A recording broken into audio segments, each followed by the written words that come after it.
everybody, and welcome to another hobby cheating video. And today, in case it's not obvious, we're going to be talking about purple. That's right, we're going to talk about all things purple. And as you can see, I love purple.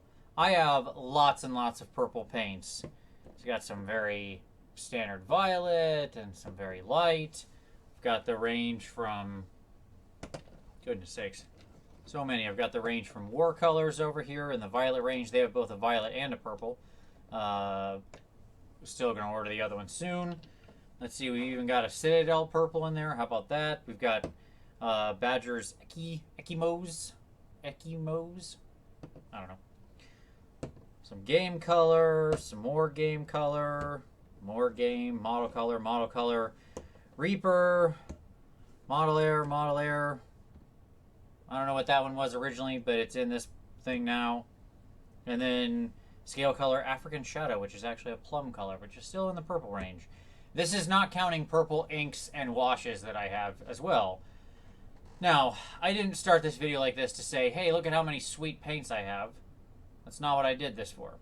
I did this to show you that purple has a huge range of colors contained within it. And oftentimes we talk about it kind of hegemonically, but the challenge with that is you actually have to employ very different tactics when working with different types of purple. So that's what we're going to do today. We're going to work with purple. Now, before we get into that, let's talk about some quick theory. So, yeah, who didn't see that coming? All right, let's get rid of all these. Get out of here. So many paints. Okay. Let's grab some extremes and talk about them. Okay? So let's talk about this, which is model color purple. What they call purple. I want you to look at that color. Okay? Now, I want to take this other color, which they call alien or game air alien purple. I want you to look at that. The important thing to know about purple right out of the gate is that purple can be both warm and cold. And the reason for that is because purple is made by the combination of red and blue. I think we all probably know that. And when you have it leaning more toward the red side of the spectrum, when red wins, purple turns warm. It becomes magenta or that kind of a color, right? When the blue wins, it becomes cold, okay? And we get more of this very light violet color, all right? So purple runs that whole range. That's the first thing I want to talk about. So when you're thinking about purple and working it into there, in general, you want to make sure your purples actually align. You don't want to, in general, you don't want to combine warm purples and cold purples unless there's some good reason to do so. So rule of thumb, don't do it. Now, true pure purple, where it's evenly mixed between the two, okay, probably something more like that. Oop. It's kind of in between the two.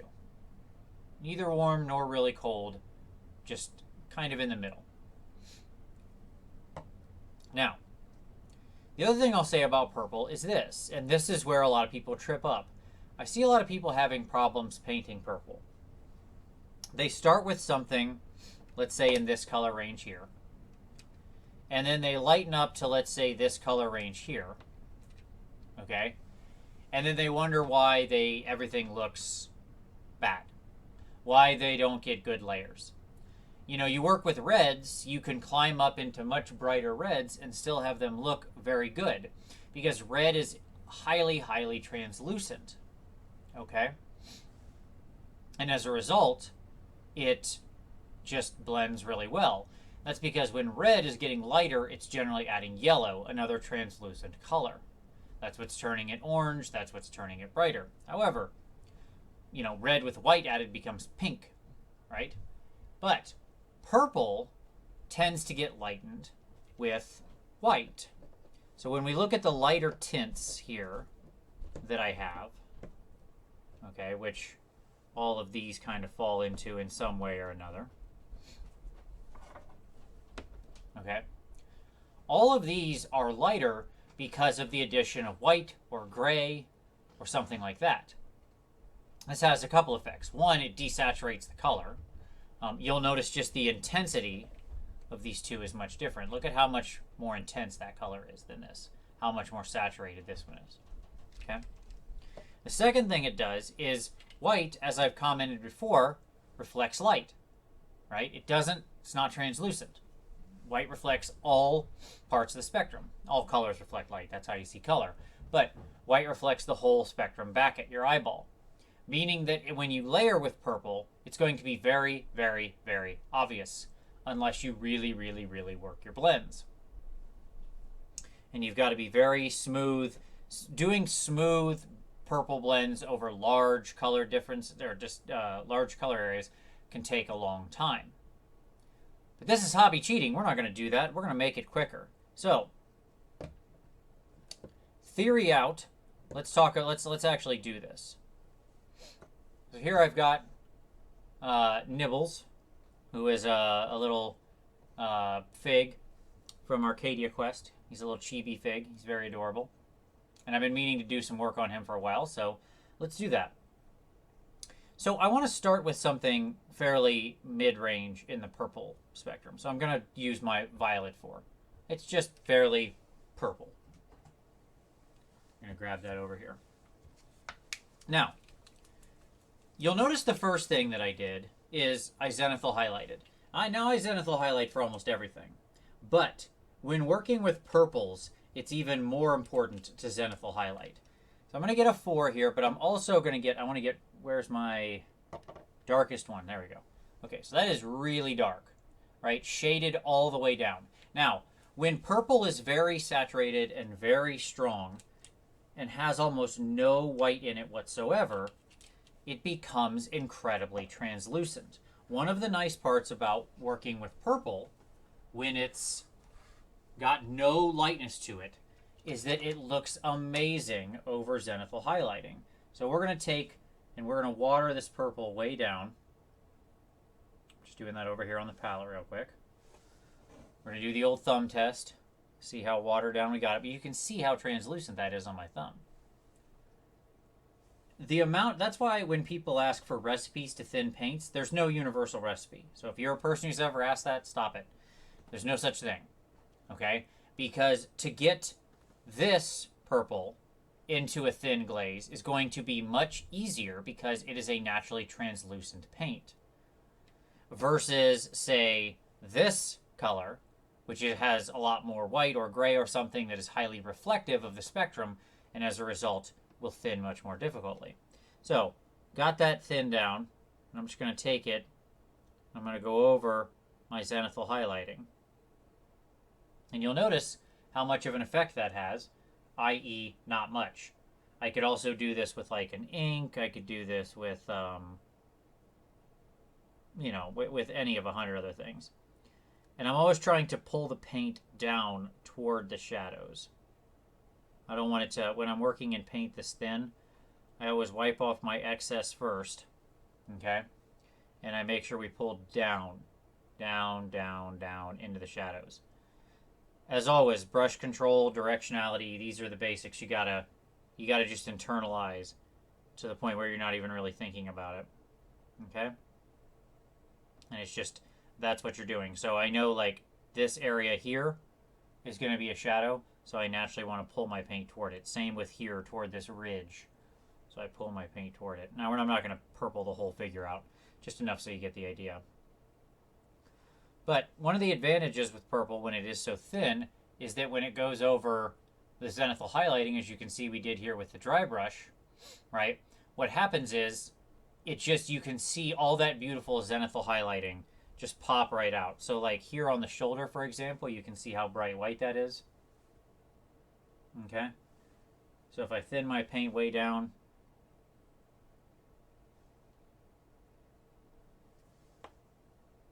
sorry, his little nubbins are getting in the way there.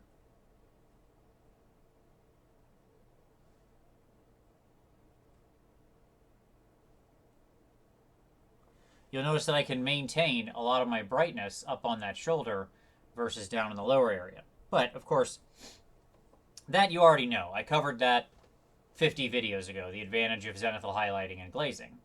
Okay? Instead, I'm going to show you a quick way to use the translucence of purple to your advantage to achieve some strong blends. So what we're going to do is we're going to step way up. Now remember, I've still got some of that mid-tone violet on my palette, and I'm going to keep that for a minute. But instead, I'm going to jump way up to something that's going to just look awful. Okay? To this bright violet.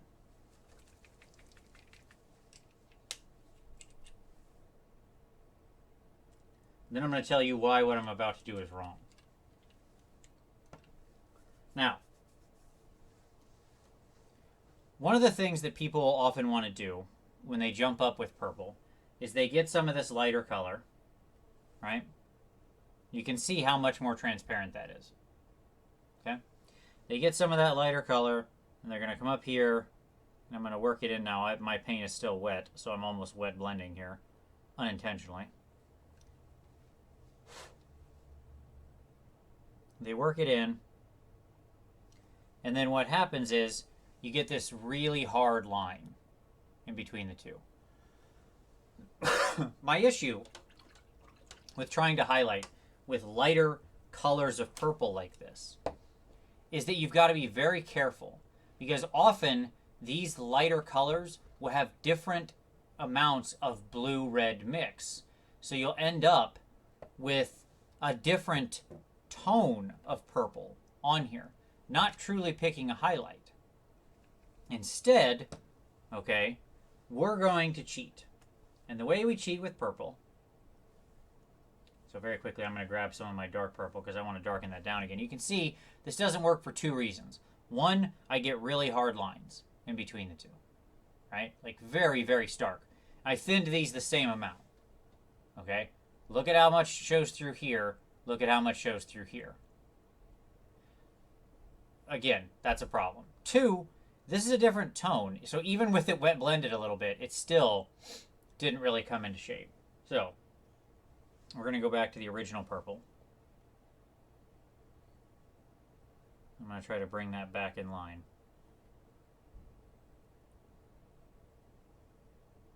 And you're getting a little bit of preview of what we're going to do here. So when we want to lighten purple, when we want to highlight our purple, there's three different colors that we could use. Okay?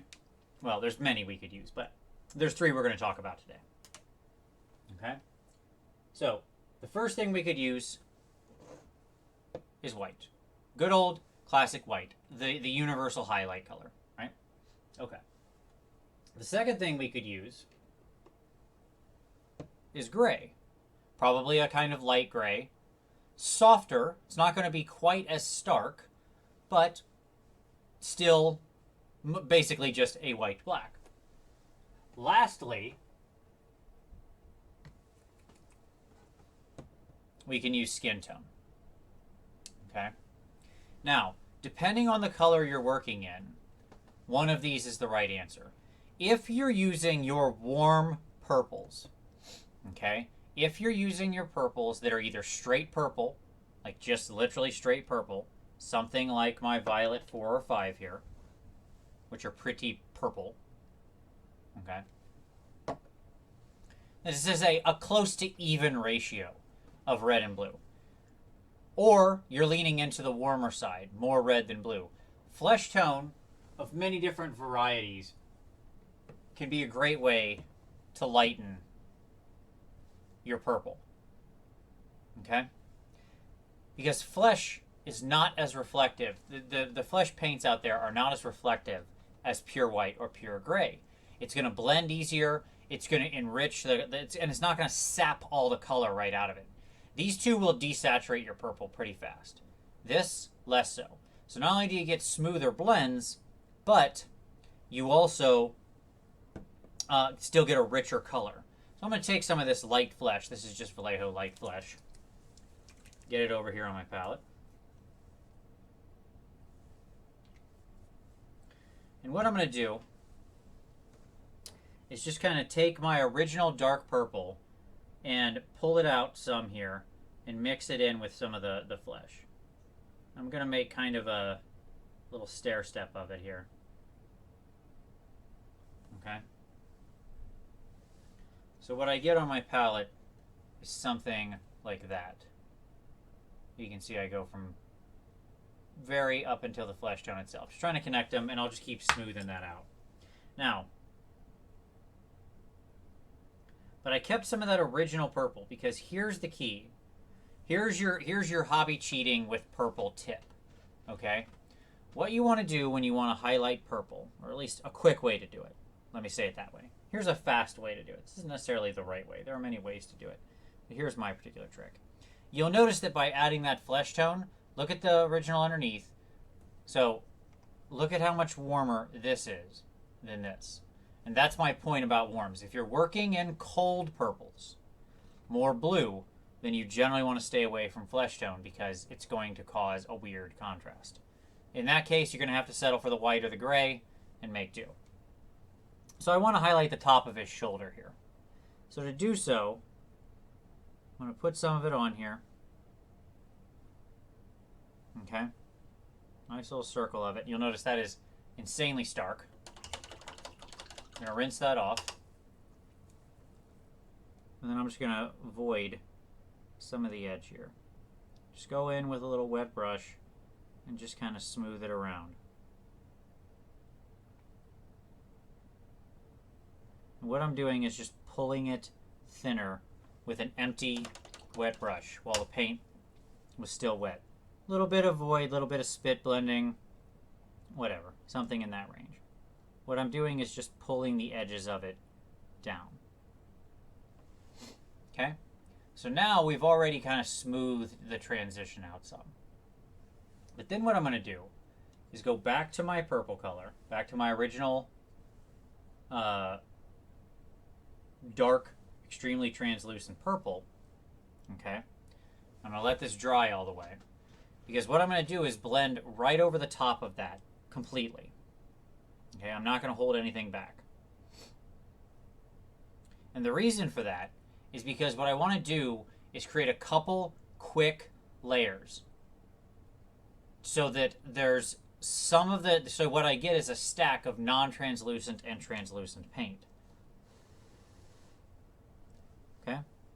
So very lightly then, I'm going to go over the whole thing with a thin glaze of my original purple color. Okay? So then what happens is I get much better alignment there. You can see how much smoother that is. Much less stark. Okay? And then what I'm going to do is go back up again into my brighter purple. And while I've still got that on there, I'm going to repeat the same process again. A little bit of wet blending in there.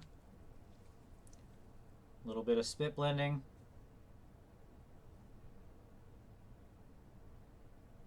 Okay.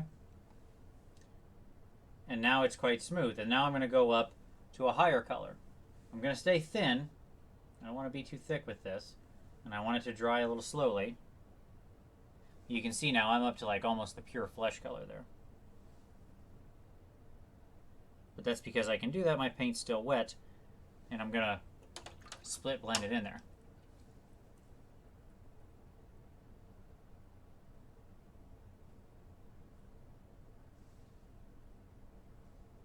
You can see I'm just pulling it down, away, voiding it, thinning it, smoothing it in. And now what we've got is a nice, smooth highlight up to that. Right? If I want to redarken the original, I can grab, the darkest color I have. In fact, I can even go darker because I can just get out some black.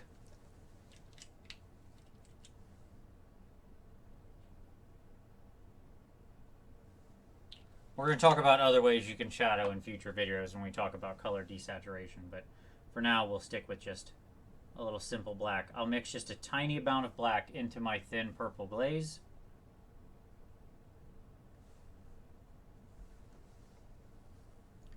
And I'm going to get in here I'm going to really create some deep shadows. I didn't really paint the front of this, so I can't do it there. I'm going to take a little bit of even more black. You can see how thin that is, though, I'm working in there. Very, very thin. I'm going to get down there. So now you can see I've got a nice dark line. And then once again, same trick, just in reverse. Smooth it out. Bring it all together. We grab a nice thin glaze of that original, incredibly translucent purple. Okay? And what we're going to do now is just run it right over the middle. Just going to smooth out that middle. If we lose any shadow, you can always recreate. And there we go. Now what we've got is a nice dark to light transition. It's pretty smooth in not a lot of time. Okay? Now I could do the same thing with white. So for example, we'll look here on his back. We can go all the way up to white and pull the same trick. I'll bring my white over here on my palette.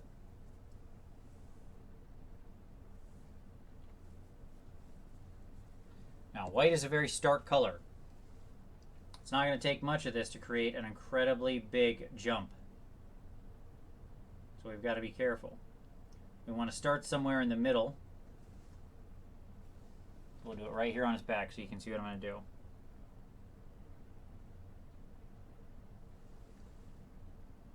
There's that. Let's go a little more. Let's really get it brightened up. There we go. That's obnoxious. Look at how obnoxious that is. Look at how bright and ridiculous. Okay? So what are we going to do? We're going to come back in with our clean brush. We're going to smooth out, just feather down our edge. Feather up our edge there. Right? Okay. Now I could let that dry. I can go over it with my purple glaze. I could go a step farther. Let's get really crazy. Let's go up to pure white. I have no purple in here. This is still wet.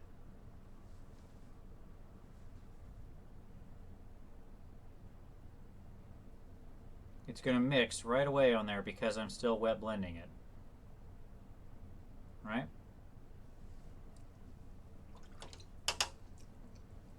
And then we're going to go ahead and pull it down. Just pull it down. And pull it up.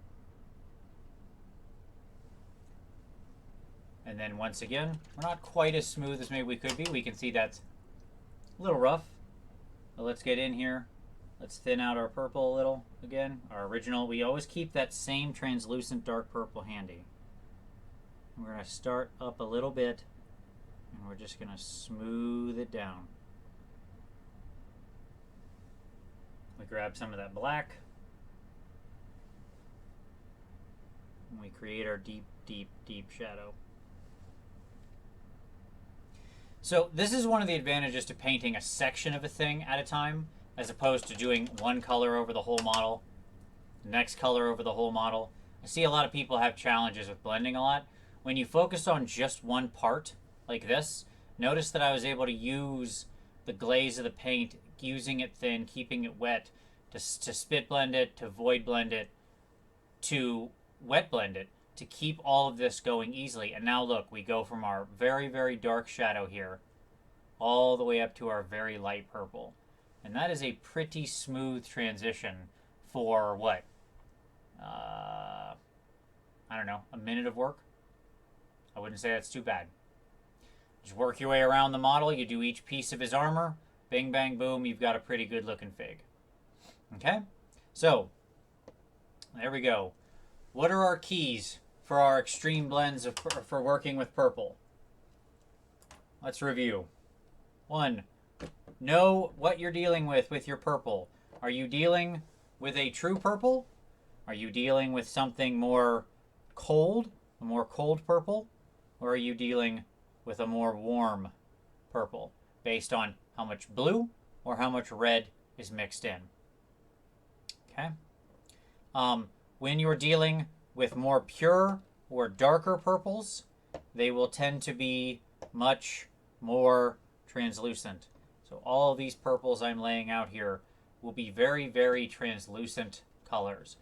They turn into glazes easily. They work over zenithal highlighting extremely well. They make it easy to do vast blends of color from very light to very dark in easy, quick, short spaces.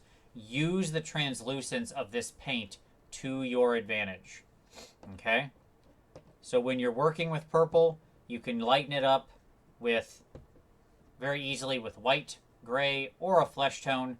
Flesh tone should be reserved generally for when you're working with either your warmer purples or a neutral purple.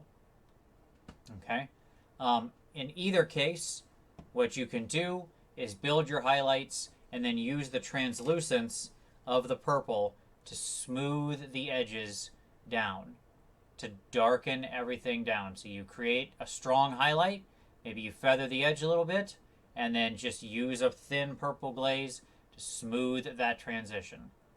Rinse and repeat, folks. You just keep doing the same thing. You want to get up to that extreme contrast, keep building it up. Like I would just, if I wanted to take the back up even farther, I would just wait for it to dry completely now, and then I'd come back in, start up here with a pure white, or not pure white, start up here with an even lighter white purple, blend it down, thin original purple glaze in this area here, and then pure white, blend it down, thin purple glaze, so on and so forth. And then what you get is this nice, rich transition. So, there you go. That's working with purple. I hope you enjoyed. I hope that is helpful to you in working with what can be a very challenging color, but it's a color that I deeply love, in case that's not obvious from the 82 purple paints I have. And I'm still not happy with them, I'll say that. I always want more. But I hope you enjoyed this. Give it a like if you did. Subscribe if you want to see more hobby cheating in the future. If you've got a suggestion for a hobby cheating video, hey, leave it down there. I love, love, love viewer requests. So, please keep them coming, folks. And as always, the nicest thing you can do is share this tutorial with someone else. That's always deeply appreciated. Thank you very much. We'll see you next time.